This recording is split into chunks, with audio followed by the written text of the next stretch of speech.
Blame is a great way to feel better, but it's a terrible way to get better. Look, that's not a motivational quote. That's a warning. Because here's the truth: accountability isn't punishment, it's power. So, the difference between reps and leaders who grow and those who burn out, it's accountability, right? It's ownership. Look, there's so much noise around the word accountability.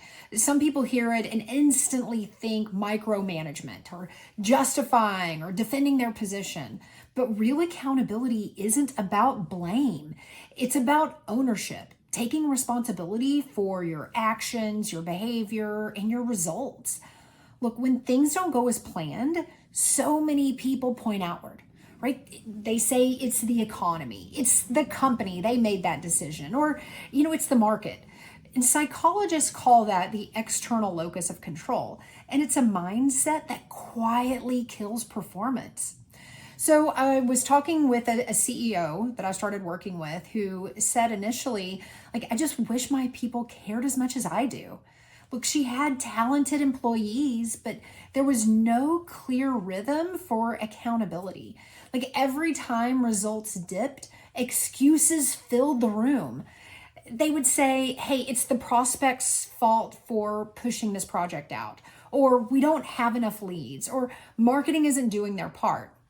So I started working with them and using a different lens to see the world around them, right? In addition, we always start with, cookbook behaviors, the recipe for success, but we also started shifting their mindset. So before every meeting, we all asked ourselves one question: what is one thing I can do differently this week to move the needle? So that single shift from blame to ownership created a ripple effect in the organization.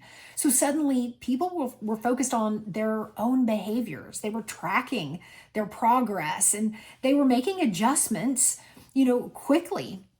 And so they were started to communicate openly and like sharing their wins and celebrating their successes. And the accountability became contagious. So accountability is like holding up a mirror. Some people use it to fix what's out of place, but others avoid it because they don't like what they see. But if you want to grow as a person, as a leader, or even as a company, you have to be willing to take an honest look at yourself and ask some questions. Like, hey, what part of the results do I own? And that's where awareness starts. And awareness always comes before growth. Asking questions is one of the most important things that we can do as a leader. And it's the questions that we ask ourselves that change our future. So here's what I want you to reflect on this week. Accountability isn't a burden, right? It's your greatest advantage. If you're a leader who's ready to build a culture of ownership where people take initiative instead of making excuses, reach out. Or better yet, join our leadership cohort. Because growth doesn't start with better circumstances. Growth starts with accountability and ownership.